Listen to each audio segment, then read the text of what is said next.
తమిళనాడులో అసెంబ్లీ ఎన్నికల పోలింగ్ కొనసాగుతోంది. పోలింగ్ కేంద్రాలకు ఓటర్లు పోటెత్తుతున్నారు.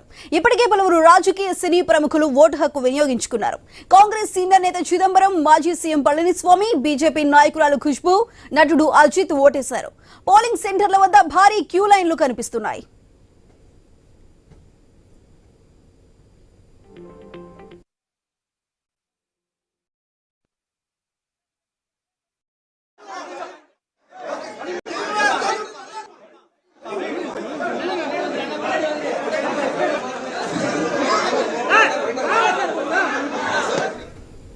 తమిళనాడులోని మొత్తం 234 అసెంబ్లీ స్థానాలకు ఒకే విడతలో పోలింగ్ జరుగుతోంది.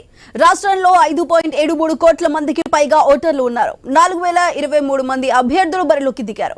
డీఎంకే నేతృత్వంలోని కూటమి, ప్రతిపక్ష ఏఐఏడీఎంకే నేతృత్వంలోని ఎన్డీఏ అధికారం కోసం పోటీ పడుతున్నాయి. ప్రముఖ సినీ హీరో విజయ్ స్థాపించిన టీవీకే ఎలాంటి పొత్తులు లేకుండా బరిలో నిలిచింది. ఆ పార్టీ అధినేత విజయ్ పెరంబూర్, తిరుచురాపల్లి, తూర్పు నియోజకవర్గాల నుంచి పోటీ చేస్తున్నారు.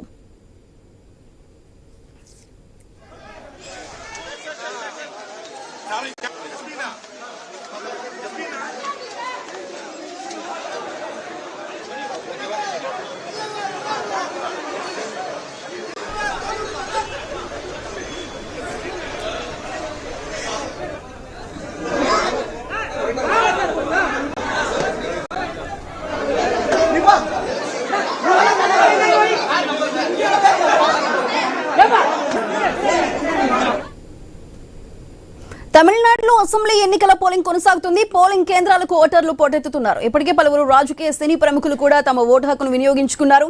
అయితే దీనికి సంబంధించి అక్కడ తమిళనాడులో పోలింగ్ సిచ్యువేషన్ ఏ విధంగా ఉందో మా కొలీగ్ వంశీ మరింత సమాచారాన్ని అందిస్తారు. వంశీ, చెప్పండి, తమిళనాడులో మొత్తం 234 నియోజకవర్గాలకి సంబంధించి ఒకే విడతల పోలింగ్ ఈ రోజు మార్నింగ్ 6 o'clock నుంచి స్టార్ట్ అయింది. మరి దానికి సంబంధించి అసలు పోలింగ్ ఏ విధంగా ఉంది, సిచ్యువేషన్ ఏంటి? Good morning Sudha. మొత్తంగా చూస్తున్నాం, కొద్దిసేపటి క్రితమే పోలింగ్ ప్రారంభమైంది. మీరు అన్నట్టుగా తమిళనాడులో 234 స్థానాలకు ఒకే విడతలో ఈసీ ఎన్నికలు నిర్వహిస్తోంది. 3 ప్రధాన పార్టీలు కూడా అత్యంత ప్రతిష్టాత్మకంగా తీసుకున్నాయి. ఈసారి తమిళనాట ముక్కోనపు పోటీ నెలకొంది. అయితే విజయ్ ఎవరి ఓట్లను చీల్చుతారు, విజయ్ ఏం చేయబోతున్నారు అన్న దానిపైనే గెలుపోటములు ఆధారపడతాయి. మొత్తంగా ప్రచారాన్ని ఏ విధంగా హోరెత్తించారో మనం చూసాం. సో ఇటు భారతీయ జనతా పార్టీ కూడా ఈసారి తమిళనాడుపై ప్రత్యేకంగా దృష్టి సారించింది. మరొకసారి ఖచ్చితంగా అధికారంలోకి రావాలని చెప్పి అటు స్టాలిన్ సర్కార్ కూడా విశ్వ ప్రయత్నాలు చేస్తున్న పరిస్థితి. తమిళనాడు రాజకీయాల్ని మనం ఒకసారి పరిశీలిస్తే సుధా, ఎప్పుడూ కూడా అంటే ఒకసారి అధికారం ఇచ్చిన పార్టీకి మరొకసారి అధికారాన్ని ఇవ్వని తమిళ ఓటర్లు జయలలితకు ఒకసారి పట్టం కట్టారు.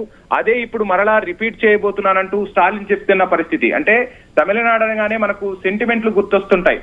సో అటువంటి సెంటిమెంట్లలో భాగంగా ఈసారి మరలా ఆ పునరావృతం కాబోతుంది. మరలా నేనే అధికారంలోకి రాబోతున్నానని స్టాలిన్ చెప్పబోతున్నారు. మొత్తంగా తమిళనాడులో 5,73,00,000 మంది ఓటర్లు ఉన్నారు. 4,023 మంది అభ్యర్థులు. ఈసారి ఎప్పుడూ లేని విధంగా 4,023 మంది అభ్యర్థులు తమ భవితవ్యాన్ని తేల్చుకోబోతున్నారు. ఇక పోలింగ్ కేంద్రాల వద్ద ఏ విధంగా ఓటర్లు బారులు తీరారో మనం స్క్రీన్ పై చూస్తున్నాం.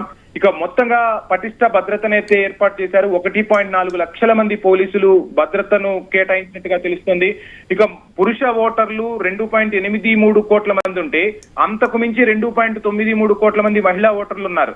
మొత్తంగా 75,064 పోలింగ్ కేంద్రాలను తమిళనాట ఈసీ ఏర్పాటు చేసింది. సో పోలింగ్ కేంద్రాల్లో ఎక్కడ ఎటువంటి అవాంఛనీయ సంఘటనలు జరగకుండా పటిష్ట భద్రత మధ్య అయితే తమిళనాడు ఎన్నికలు జరుగుతున్నాయి.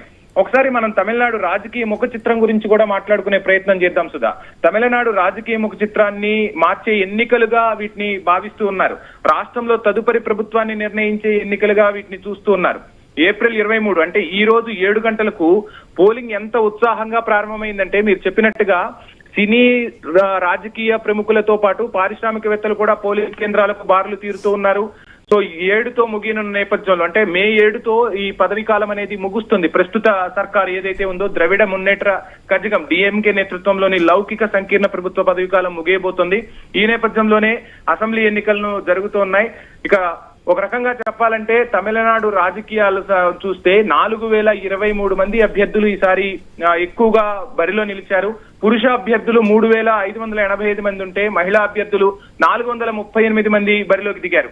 ఇక డిఎంకే ఏఐడిఎంకేలతో పాటు ఇతర ప్రాంతీయ పార్టీలు స్వతంత్ర అభ్యర్థులు ఓటర్ల వంశీ మీరు హోల్డ్ లో ఉండండి. ఇటు స్టాలిన్ మాట్లాడుతున్నారు, ఒకసారి చూద్దాం.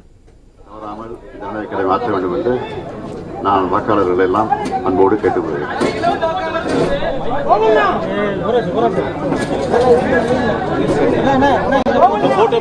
நல்ல கருத்துன்னு சொல்லியிருக்காரு. நல்ல கருத்து தான்.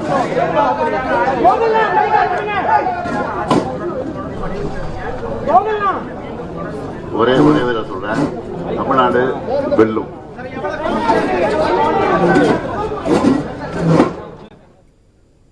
Okay right Vamshi, Tamil Nadu situation మనకి కనిపిస్తూనే ఉంది. అక్కడ నిజంగా త్రిముఖ పార్టీల పోరు ఉంటుందంటారా? ఏ విధంగా ఉండబోతుంది? మనం తమిళనాడు గురించి మాట్లాడుకుంటే మొదటి నుంచి కూడా అంటే జయలలిత మరణం తర్వాత అక్కడ రాజకీయ శూన్యత ప్రతిపక్షంలో కనిపించింది. అది స్పష్టంగా కూడా కనిపిస్తోంది. సో ఆ శూన్యతను ఫుల్ఫిల్ చేసేందుకు ఖచ్చితంగా విజయ్ పార్టీ పెట్టిన టైం కరెక్ట్ టైం అంటారు రాజకీయ విశ్లేషకులు. ఆ పరిస్థితులే కనిపించాయి. కానీ విజయ్ ఎంత మేరకు ప్రభావం చూపించబోతున్నారు, విజయ్ ఎంత వరకు ఓటర్లను ఆకర్షించగలుగుతారు అంటే విజయ్ సభలను మనం ఒకసారి చూస్తే సుధా, సో జనాలు విపరీతంగా సభలకైతే హాజరయ్యారు. సో కొన్ని అవాంఛనీయ ఘటనలు కూడా చోటు చేసుకున్నాయి. మొత్తంగా తనపై రాజకీయ కుట్రలు జరుగుతున్నాయి, అటు కేంద్రం నుంచి ఇటు రాష్ట్రం నుంచి అని కూడా విజయ్ తన ప్రసంగాల్లో చెప్పుకుంటూ వచ్చారు. అండ్ చివరి రోజు ఉద్వేగపూరితంగా ప్రసంగించారు. మీకోసమే పార్టీ పెట్టాను, నాకు ఎటువంటి ఆశలు లేవు, ప్రజల కోసమే నేను రాజకీయాల్లోకి వచ్చానంటూ ప్రజలను ఆకర్షించే ప్రయత్నం చేశారు. అందులోనూ ఈసారి యువ ఓటర్ల సంఖ్య ఎక్కువగా ఉంది. యువ ఓటర్లను ఆకర్షించే విధంగానే విజయ్ ప్రసంగాలు కూడా కొనసాగాయి. మరి యువ ఓటర్లందరూ విజయ్ కు మొగ్గు చూపితే మాత్రం తమిళనాడు విజయ్ కింగ్ మేకర్ గా మారతారా, లేదంటే కొన్ని సర్వేల ప్రకారం ఆయన కొన్ని స్థానాలకే పరిమితం అవుతారా, మరలా స్టాలిన్ సర్కారే అధికారంలోకి రాబోతుందా, లేదంటే తమిళనాడు సెంటిమెంట్ ని రిపీట్ చేస్తూ తమిళ ఓటర్లు అటు ప్రతిపక్ష పార్టీని అధికారంలోకి తీసుకొచ్చే ప్రయత్నం చేస్తారా అనేది మాత్రం చూడాల్సిన అంశమే. సో ఏది ఏమైనా ఎన్నికలు అయితే చాలా ప్రశాంతంగా కొనసాగుతున్నాయి. తమిళనాడులో ఒకే విడతలో ఎన్నికలు నిర్వహిస్తూ ఉన్నారు. తమిళనాడు రాజకీయం అనేది దేశం మొత్తానికి కూడా ఒక ప్రత్యేకంగా మనం చూస్తుంటాం. అంటే ఇక్కడ సెంటిమెంట్ రాజకీయాలు, అదే విధంగా ఉచితాలు ఎక్కువగా పనిచేస్తూ ఉంటాయి. దేశంలో ఉచితం అంటే మనకు గుర్తొచ్చేది ఈసారి ఎప్పుడైనా మనకు తమిళనాడే గుర్తొస్తుంది. ఈసారి కూడా అందుకు తగ్గట్టుగానే వరాల జల్లులు కురిపించాయి ప్రధాన ప్రతిపక్షం, అదే విధంగా అధికార పక్షం కూడా. ఇటు విజయ్ కూడా హామీలు గుప్పించారు. ఈ హామీలు ప్రజలకు ఏ మేరకు ఓటర్లను మారుస్తాయి, ప్రజలు ఏ వైపు మొగ్గు చూపుతారనేది మాత్రం ప్రస్తుతానికి ఈవీఎంలలో నిక్షిప్తమై ఉన్న పరిస్థితి. సో మీరు అన్నట్టుగా అగ్రనేతల నుంచి రాజకీయ నాయకులు, అదేవిధంగా సెలబ్రిటీలు కూడా తమ ఓటు హక్కును వినియోగించుకుంటూ ఉన్నారు. ప్రధాని మోదీ కూడా పిలుపునిచ్చారు. తమిళ ఓటర్లందరూ కూడా చెన్నై నుంచి కన్యాకుమారి వరకు ఎవరైతే ఓటర్లు ఉన్నారో ఆ ఓటర్లందరూ కూడా తమ ఓటు హక్కును వినియోగించుకోవాలి. ప్రజాస్వామ్యానికి బలమే మన ఓటు హక్కు అంటూ మీరు హోల్డ్ లో ఉండండి. మనం పశ్చిమ బెంగాల్ కి సంబంధించిన అసెంబ్లీ ఎన్నికల పోలింగ్ కూడా కంటిన్యూ అవుతుంది. దానికి సంబంధించిన అప్డేట్స్ తెలుసుకునే ముందు ఒక షార్ట్